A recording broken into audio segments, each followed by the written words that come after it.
You're listening to Dirty Feet, a dance podcast. I'm Allison Burns.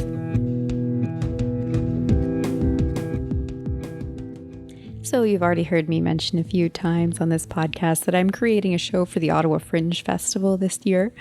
It's called Do You Want to Live Forever? And it's primarily dance and poetry. And the show is based on, or inspired by, rather, the novel Jitterbug Perfume by Tom Robbins. This episode, I'm going to be talking about the show. I'm going to be speaking with Travis Martin, who is my partner in life and also my collaborator on this project. I'm also going to have a few interview excerpts from our fundraiser, How to Live Forever, where we spoke with some of the patrons at that event about the title question and their thoughts on it. So before we get started, I just want to talk briefly about the people behind this work, because I am not doing this alone. There's a whole crew of people helping out, and I feel very grateful to have such talented artists and humans on the project. So I'm calling myself project instigator, choreographer, and performer. And as I mentioned, Travis is my co-creator. He's also the writer of all the poetry in the show, and he's a performer himself in the show. Alia Graham, who is an incredible dancer here in Ottawa, is also collaborating on the show, as she's been a huge part of this process. And she is, of course, performing. Also performing are Mary Wiggin, Cleo, and Tessa. All three of these women and girls share my role with me as my character goes through her lifetime. Tristan Henry, the band Stroboscopia, and Kayla Milmine Abbott have all contributed music to the production, and Robin Toller is my dramaturg for the show. The show runs June 8th to 17th. We have 6 performances in all at Arts Court Theatre as a part of the Fringe Festival. Ticket prices are only $12 plus a $3 Fringe pin. They can all be found at ottawafringe.com/shows. You can also find information about the show on my personal website, AllisonEB.com. Enough about logistics. Let's get into the interesting stuff. We're going to start with different answers to the question, do you want to live forever?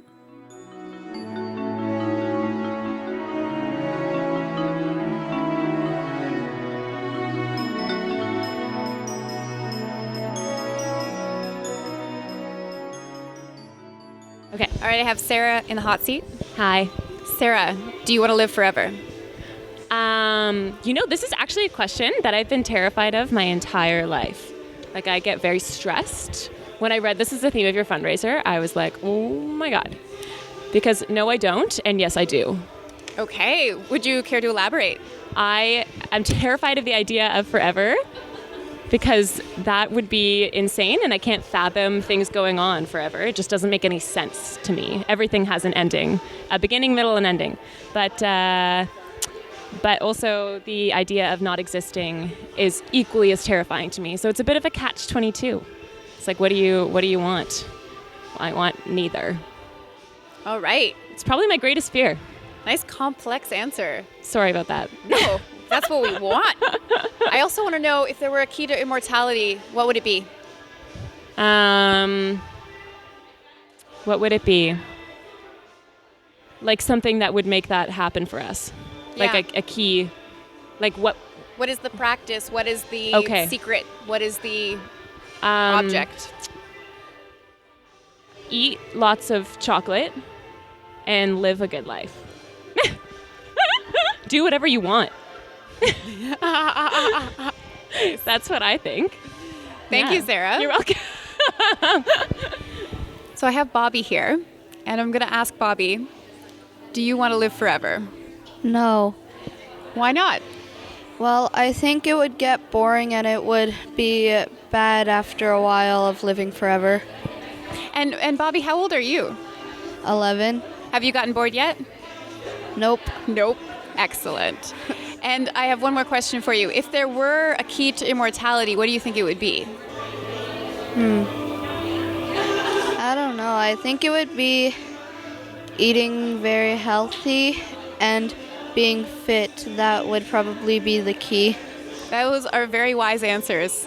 Thank you very much, Bobby. You're welcome. Darren, Hi, Allison. do you want to live forever? No.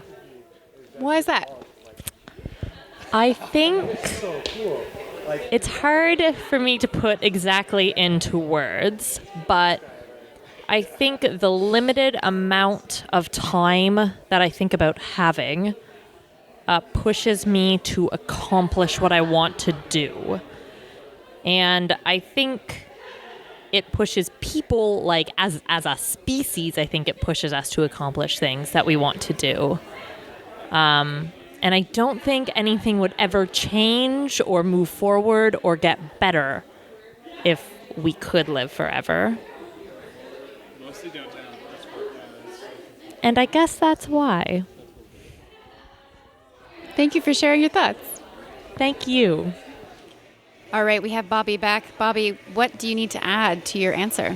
I was gonna add that if you are immortal and live forever, physically, it would be horrible because you would outlive all your friends and families, and plus you would live a very horrible life with such old age. But if you were immortal mentally, then like getting stories passed down from generation to generation, that would be really good because then you would be remembered as somebody who you once were. That's very thoughtful. Thank you. You're welcome. Here return guest Amelia Griffin. reporting Back on the live microphone. from the Gladstone Theatre on a Sunday evening. We're fundraising. Tune her gum into the microphone. It's the best. Very obnoxious. My mother would not be proud. Allison, Amelia. this is a fantastic evening. Yes. Oh, I'm glad. Yeah, glad. I'm liking it so far. Good. Very different kinds of performances. We're taking on an emotional ride, accessing different aspects of ourselves, contemplating life and such, perhaps also death. This is what I want to know. I want to know, Amelia, do you want to live forever? No, I really don't. Why not? My whole contract with, like deciding to come here through the womb and out into the world was that I would also then leave. That's the deal. So I'm here to maximize, and get what I need and give back and do everything that I can. But I feel like the way that I live my life, I couldn't do that forever. That's exhausting. And You do keep yourself busy. I do. I'm really quite busy.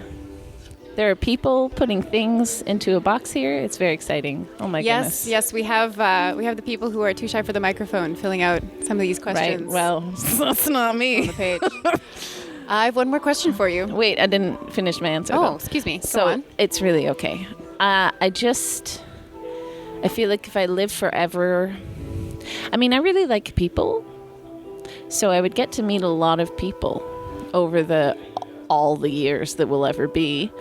But I really like my people now. And I feel like if I live forever, they'd go. I'd be here, be kind of lonely. Like the whole vampire thing really doesn't appeal to me. They live forever. I'd really like at one point for just get eternal, rest and perhaps come back as maybe a grasshopper, or a rock. Be sweet. But, no, that would be unnatural. And I like natural. I think I'm done now. Excellent. Thank you. Yeah, you're welcome. Next question. Yeah, Allison, tell me. If there were a key to immortality, what would it be? A literal key? If there were a key I just to shrugged. immortality. Doesn't translate on the audio. I feel like there's definitely something to be said for yogic practice.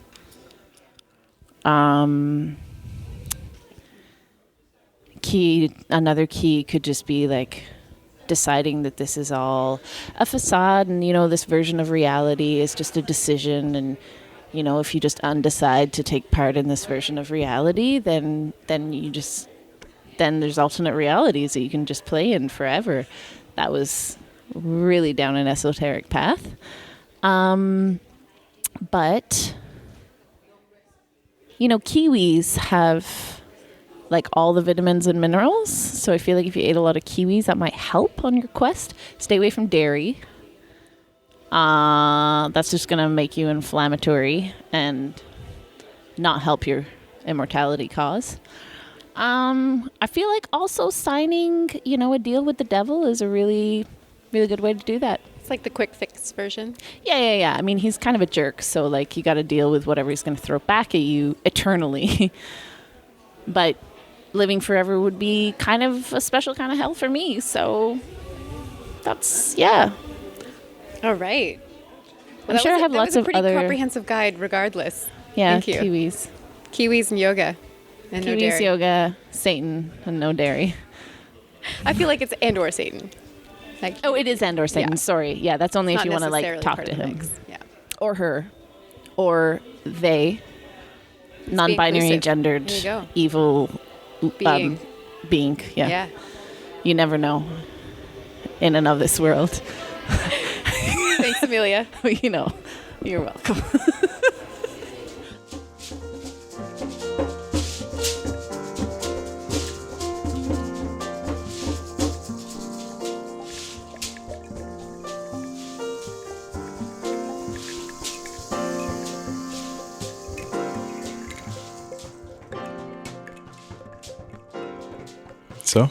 So, Travis Martin, do you want to live forever? I think so. I think I wouldn't get bored. I'm the kind of guy that can get interested by stuff, and the only thing that stops me from going all in is time, basically, and resources.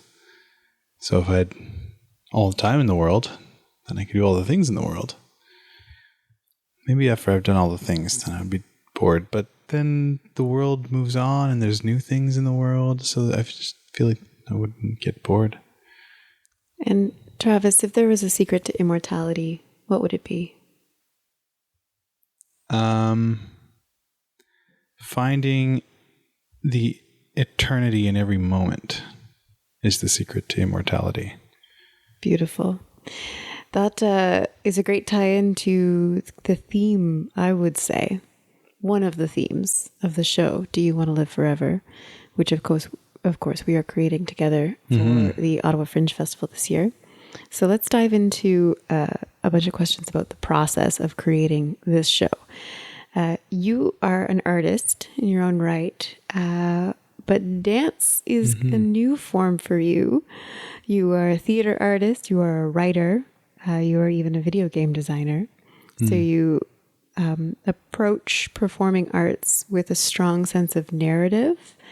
And you have very good awareness in terms of stage presence and what comes across from a performer to the audience. Thank you. Can you tell us what relationship you have to dance starting this project? So my relationship with dance was pretty casual, I guess. I have not gone to see a lot of dance shows, but I do dance a lot on my own to music in public, at parties. I'm like the guy that dances to all the songs. Well, not, I have my endurance limits, of course, but, I'm always down to dance, basically. And I think dancing is just an incredible release for the soul and inhibitions, and just to connect to music and other people and yourself. But for dance as a performance, to convey meaning through dance is totally new for me, and it's exciting. And I should say this project is not specifically a dance show. It's a dance and poetry show, and you lend your talent for the writing and the delivery of all the poetry that's in the show. So first of all, thank you very much for that. My pleasure. And then we can talk about pairing dance and poetry. You know, I have a perspective that I will be happy to talk about later in terms of what it's like to negotiate these two art forms when we're creating a cohesive show with a narrative, but also that poetry in movement and in words that allows space for the audience to insert their own experience. Can you talk a little bit about your perspective on the process of negotiating these two art forms? Yeah. So they're both, like you say, they leave a lot of space for the audience to fill in with their own experience. And I guess what that means to me is that, like, there's a lot of metaphor. Like, metaphor is the language is the tool of poetry, and I think of dance as well, but it's just a different kind of metaphor. It's a movement based, like non-linguistic. Like, metaphor means to carry meaning. Metaphors can be true in a way that no fact can be, like in a greater universal sense, a sense that speaks to us subconsciously. We might hear a metaphor or watch a movie and understand the plot, understand the words spoken of this, just a sentence that is a metaphor, and we understand it on one level, but then the image, because they're usually images that is conjured, will work on you subconsciously while you're not thinking about it, and then it'll and it has the potential to change your life in small or big ways as you kind of live with that image, that metaphor in your mind and your body. So that's kind of the link I see between poetry and dance. Dance can do that because, like, at some point the linguistic element of poetry dissolves as we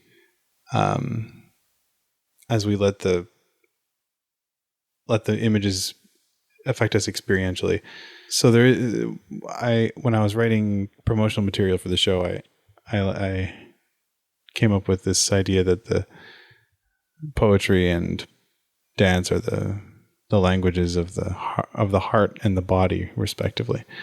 So I don't really know what you mean by negotiate, but I'll tell you what my experience has been like, or like how I see these two working together.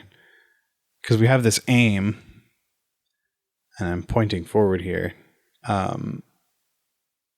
that is delivering the story of the piece. And with a play, with dialogue, you can pretty much deliver it straight along that straight path. But with dance and with poetry, you have to skirt around the literalness with movement and with metaphor and inference. So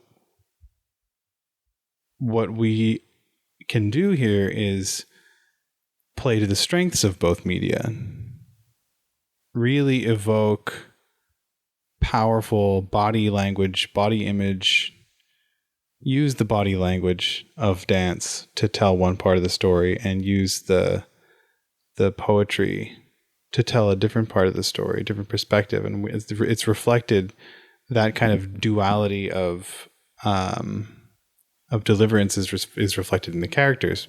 It's only my character that speaks at all, and your character who does most of the dancing, and Maum, of course.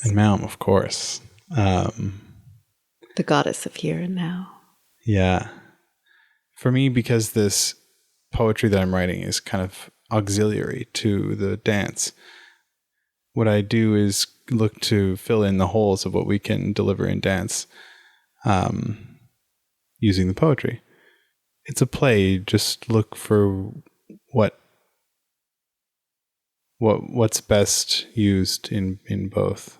Like, you try to get the best of both to work together to deliver the story.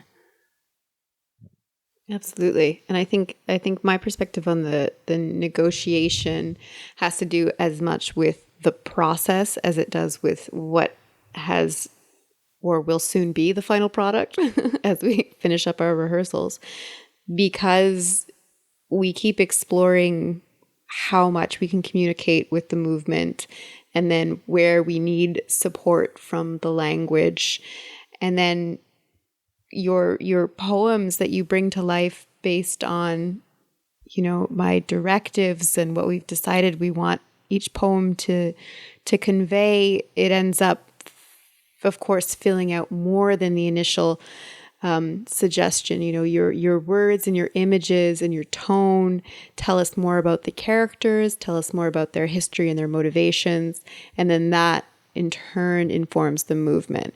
So it's been constantly evolving and changing as we keep bringing more depth to our characters and our stories to the table every time that we trade back and forth a draft of the dance and of the poems, which has been really interesting to me, and has made it very valuable to have an outside perspective come in. And we've done this a couple times now to kind of see the work in progress and be able to actually feed back on what they're perceiving, because we've been through, so many versions at this point. And it's been really extraordinary to have that discovery about these characters, to have and Alia as well, to ask questions about her character, to ask questions about our characters, to have us ask each other questions about, the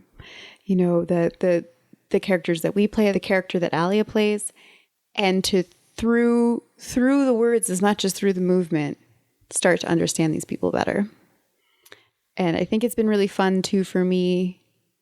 I think somebody can imagine clearly what I mean when I say that a poem will flesh out a character, and I think it's a little less hard. It's a little harder to understand what I mean when a dance does. But more than once in the studio we've been together, and you want to talk through something, and I don't know how to talk through it. I want to move through it. I want to dance through it, and I want to start just finding our characters in our bodies, and then throwing us against each other and seeing what comes out of that. Where are we in our headspace? How does that manifest in our bodies? And then how do we interact? How do we express ourselves? And that shows us something about these characters too. And that's been really exciting. Yeah, it's been a big challenge for me. I think it points to a weakness in my physicality, or in my performance, that I don't fully I haven't found it easy to fully inhabit the character and to get that as a starting point for creation. Rather, I've been aiming to inhabit the character as an end point, and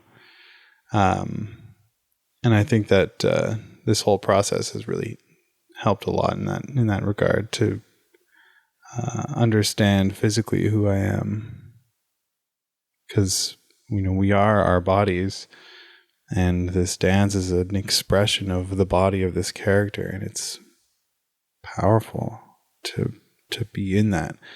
And I think it's actually really draining at some point to do that for so long, and to create from that place. As someone who's not used to it, it's been a big challenge for me. I'm used to sweating from my heart to write poetry. But sweating from my body is not as common experience for me while I'm creating. And I just want to offer this example because I think it really illustrates what we're talking about right now. When we discovered that there is an element to your character that's controlling, and it was kind of like, oh, there's this undesirable aspect to his personality that is pivotal in our plot, and is very informative for the relationship that our two characters have. Yeah. And then all of a sudden, it was just like, we're not creating necessarily different text or more choreography, we're going back to the top of the show and we're going through it with this knowledge, and it changes the actions that you take, and it changes how we react to each other. And just very subtle moments in our physicality are affected by this choice that we made, this discovery that we made about your character. Yeah. Yeah, that was really cool to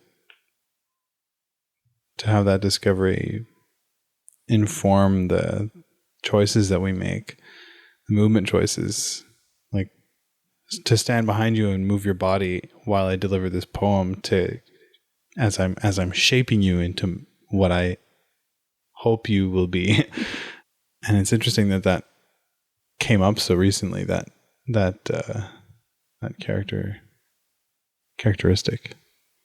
I want to talk to you about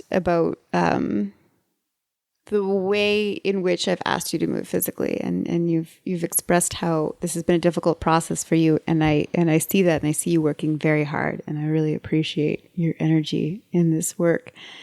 And something that I've done as a choreographer, working with you, I work in a different way with you than I work with Alia, who is a trained contemporary dancer who has gone to school at the School of Dance for Contemporary Dance and has a different mode of communication when I'm giving her choreographic material. So for the two of us, we took actually a salsa session last fall together, which created a foundation of not only movement vocabulary, but actual vocabulary to name the steps we were doing, which it sounds like was a very helpful tool for you as somebody new to this kind of dance. Yeah. And the other thing that we've been employing is other familiar gestures and steps, including yoga material kind of in the show, so that we can name the movements we're doing, and also your body has familiarity with a lot of the material that we've been going through. Yeah. Yeah, it's interesting. When you asked me to do some movement, the first question that comes to my head is, why am I doing this? What am I actually doing? What's the action? Because I have years of acting training, and that's always what I'm looking for first. Like, what does this character want? Why am I doing this action? Like, I remember this one moment specifically, like this moment where you move my hand and then my head falls to the floor. And I remember asking myself, there has to be a link here somewhere. And what I came up with was that the hand hitting my leg caused, like, physically moved my, like, the impact carried from my hand hitting my leg to my head going to the floor. And just to kind of understand that causally was enough. Didn't need specific action verbs to understand that moment, which I think is progress for a dancer. So I guess where I was going with this was you and Alia, and I guess the contemporary dance workflow requires less of those action verbs. Like, I'm trying to get something out of you in this scene, which is the kind of dramaturgical point of view. Like, that's always what I'm looking for. I'm always looking for what am I doing? Like, why am I doing this spin right now? Like, what is that action a part of? Whereas you don't put a word to it. You don't get so specific about it. You don't get so cognitive about it, I should say. Because you do have a specificity. You do have ideas in mind. You do know what the actions are, but you don't necessarily put them in words, because that's not a necessary part of the process. There's, like, if the choreographer understands the movement and the dancer understands the movement, the audience is going to see the movement. there's no words anywhere in that process, which I thought really fascinating. Of course, you have vocabulary to describe things that are going on, but it's so physical, it's so languageless that to put action verbs on it is pointless if there's only dancers involved. But when there's actors involved and poets, for me, I needed that touchstone, that kind of like way to relate the action to the dance move. And I think on a larger scale, having a motivation for my character while I'm doing a scene informs my movement so much, and I'm able to do any of the choreography that you give me with intention because I know what I want. I have so much to say in response to that. The first thing I wanted to say was to talk about the language that we use in rehearsals, because I have this little outside myself witness who every once in a while is just charmed by this type of things that I would say to Alia to evoke a certain action or a certain texture that I want. I think that last rehearsal I was talking about a whip. I was like, I want it to whip. I want it to expand. And then every time it's circular, I want it to speed up. And then I want it to reverberate at the end of that. And it's just things like this that I don't even know sometimes if they're making sense. But if I say a word, if I say an instruction and she puts it into her body and it's what I intended, then we're good to move forward. Whether or not that's the right word for the action, it is about the physical response. It's about doing it and seeing it and finding the right thing physically. It doesn't really matter what the words are. Yeah, well, that's a great use of metaphor right there. And when you're saying whip, like you're not going to take a whip, incorporate a prop like that into your dance. Well, no, obviously, we understand what a whip does. We understand the type of movement that happens when you whip a whip, and we're able to incorporate that into our bodies. And like the whole philosophy of metaphor is connected to my philosophy of life and of matter and of existence in general.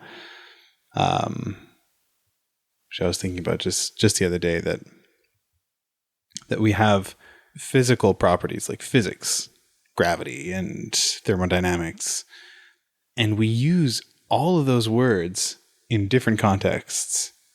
You know, we use the idea of weight. You know, words can have weight, movement can have weight. If you say a movement is heavy, we understand that. We can notice. Anyone can look at someone moving and say that's like a heavy movement. Even if no one told them to associate weight with movement before, we can see that. And so I think that matter on all scales of existence exhibit the same properties, these physical properties. And that's why we're able to use metaphors to describe them. Yes. I still think I'm agreeing more adamantly with your argument about the removal of words, in the sense that, like, some of my directions are, okay, in this moment you go from divine to human and I don't want you to cross that line. And then she redoes it and I am like, yep, you understood what I was saying. And I know what it means to be on both sides of that, as somebody taking direction from somebody else as well, where it's like, and I'm thinking of the context in which I was working with a theater director who was trying to sit me down and explain to me all of the things that she wanted me to evoke. And I was like, no, I'm just going to show you and you tell me more or less of what. You know what I mean? And that is just, in my dance brain, the most efficient way to do it.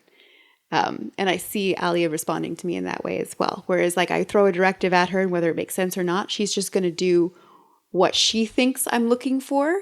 And we're going to get there faster, because once I see it, I know whether or not we're going in the right direction. Sure. So again, it's reinforcing that it's about movement, less about language. We're using language to try and get there, but sometimes, and being a choreographer is a very physical process too. I'm on my feet, I'm gesturing, I'm I'm doing all sorts of things physically to get my points across, not just directing with words. Yeah. But returning to the answer to the previous question that you gave, I wanted to talk about that moment where I put your arm down, your head falls to the floor, and that as a metaphor, and that as a piece of material that came out and was a really strong part of the choreography really early, and something that you've brought to the process that I really appreciate is as a questioning of my choices choreographically, because you want to know how to deliver them, but also it's allowing me to have a different perspective on the work that I'm creating and see how it's viewed right away. Just see what makes sense and what doesn't make sense, and what you don't understand, which has been very helpful for me, because it's very important to me that I create work that is accessible and work that is enjoyable by a wider audience. So I want to know when it's too esoteric or it's too abstract. But there are moments that I'm reluctant to let go of because perhaps off the bat, I couldn't justify that action and reaction and that movement. However, it felt very important to me. And as the choreography grew and as themes choreographically emerged, it became clear what that moment meant. And that moment, again, is a metaphor. It comes back in a certain set of ways that it stands in for something. And what it stands in for is something that the audience can bring to the table. Yeah. It's this message, it's this question, it's this trouble, Yeah. and the physicality of it is harsh, it's distraught. This comes across. So it's not necessarily clear what it is, but it serves its purpose in the narrative. Yeah, totally. And it's about images, right? Like metaphors, they use images to communicate with our systems. And there's an interesting connection there between the way our brain sees another body doing something, and then it kind of happens on a micro scale in our brains, like the whole phenomenon of mirrored neurons. Like if I see someone doing something and I've done it before, or even if I've not done it before, the same neurons that they're using to do the action will fire in my brain. So if you understand that phenomenon, well, you don't need to understand it. But if you understand that phenomenon, and you also understand the connection between the physical body and emotion, and the way your physical condition, in a sense, determines your emotion. Like if I furrow my eyebrows, I'm automatically more irritated than if my face is relaxed. Like you can try this on the bus. Look at someone's face. Look at what muscles are tense in their face and recreate them, and you'll see how it affects your feelings in that moment. It's a very powerful phenomenon. So I think that's one way dance communicates, is by showing us a thing, having our brains recreate that, and it kind of moves into the body from the brain, communicating basically body to body without the linguistic centers of the brain getting involved at all.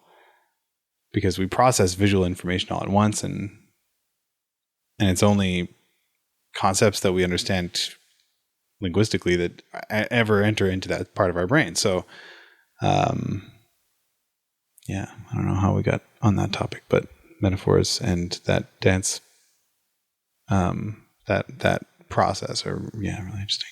Mm-hmm. Yeah, the communication between the performers and the audience. I wanted to talk to you about the global communication of the show, because there's a really nice way in which I'm using both familiar and unfamiliar physical material, and you do something similar with the text.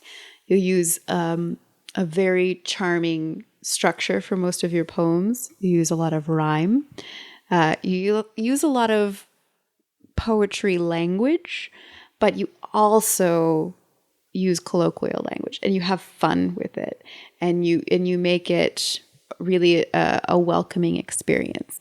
And I'd like to believe that that happens both through the poetry and through the dance, and that it's a nice pairing. Do you feel the same way? The result of mixing kind of everyday movement with formal dancing. Yeah, totally. There are parts in the piece where I am dancing and parts where I am doing yoga, and like getting you out of bed. And the line is never solid between them. It kind of ebbs in and out, which is really, I think it adds to the accessibility of the piece. I was watching some dance with a friend of mine, little excerpts, and as a non-dancer and like he's not really an audience member of dance normally, he complained about the content of the dance in terms of it being too cerebral, too well, this is how he put it. I don't know if he was using the correct words to describe his experience. I think he was kind of, anyways,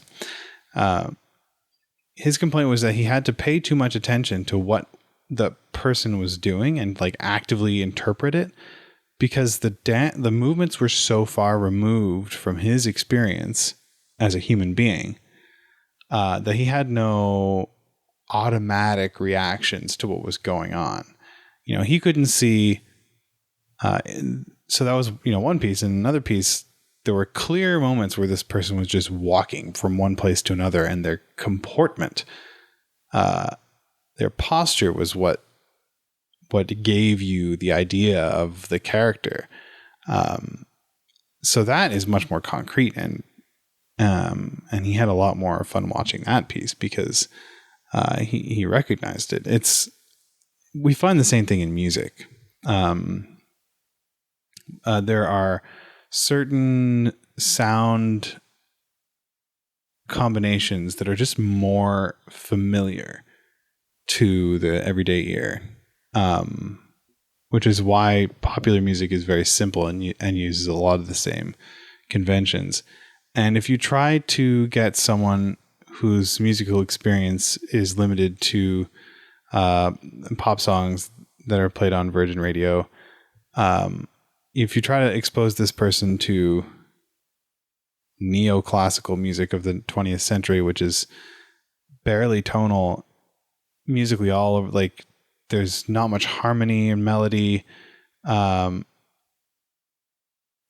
it's just not possible to enjoy it because they don't have a foundation of classical music repertoire, of music theory to understand it on a level. So I think this first type of dance performance that my friend was complaining about is very accessible for other dancers, but not so accessible for the layperson. And so I think both of these, I think that has its place. I think it has value.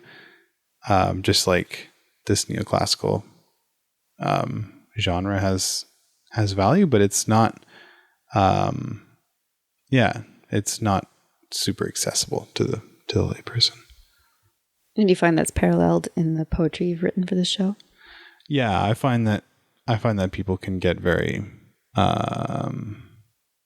detached from audience when they're writing poetry, and that was something that I went through. Was I used to use quite Shakespearean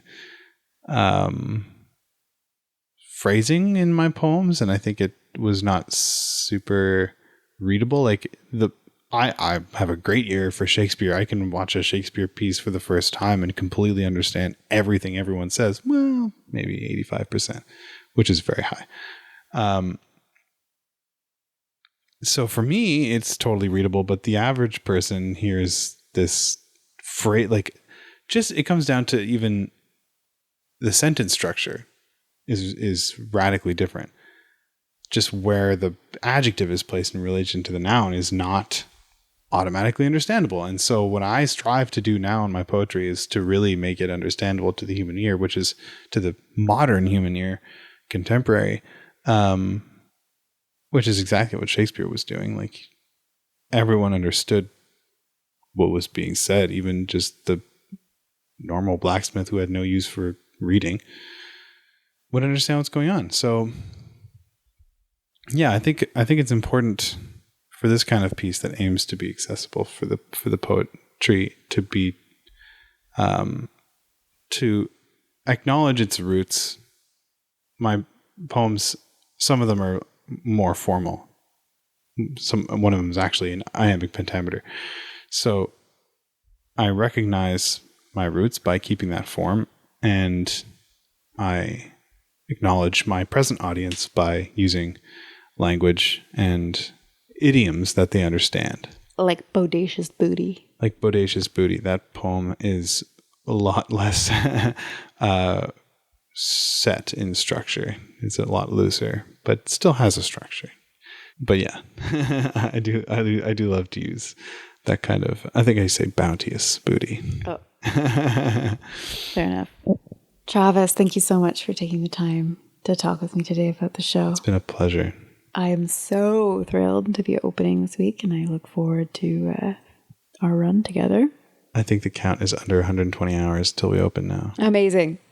If you want to hear more from Travis Martin, there's actually a podcast called The Working Arts, and it is produced by Travis's sister, Erica, and I have an episode on it, and Travis has an episode on it, so you can hear more about his experience and career as an artist and a human. I'm also going to be on another podcast coming up called A Single Thing by Natalie Carneef. I'll be talking about past relationships and the joy of, the joy of being single. So I've been speaking with Travis Martin, who is the co-creator, writer, and one of the performers in Do You Want to Live Forever, which is the Fringe show that I am the project instigator, choreographer, and a performer for at the Ottawa Fringe Festival, playing from June 8th to the 17th, 2017.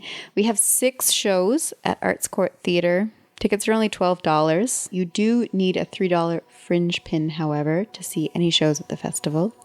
And you can visit ottawafringe.com/shows to read more about our show and all the other ones that are being presented by the festival this year. Thank you so much for listening.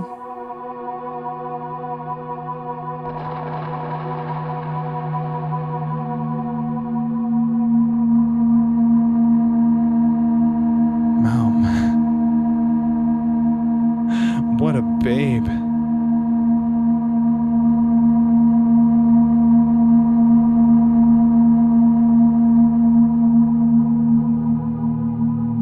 That round hourglass without the sour sand turns me around 1,000 times faster than a powerful master with a tower of cash. Give me a beautiful boy to bounce with, and Mom will be there, her bounteous booty beating the batteries out of your barbarous clock. Oh, Mom.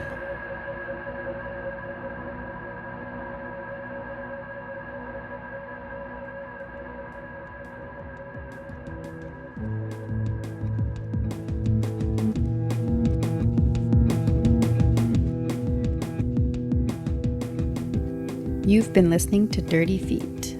I'm Allison Burns with a few thank yous. First to Paula Flalo and the No More Radio Network. Also to Mainline Theatre and Montreal Improv Theatre. And to all present and past team members who can be found on our website, dirtyfeetpodcast.com. You can also find us on Facebook at Dirty Feet Podcast and follow us on Twitter at Dirty Feet.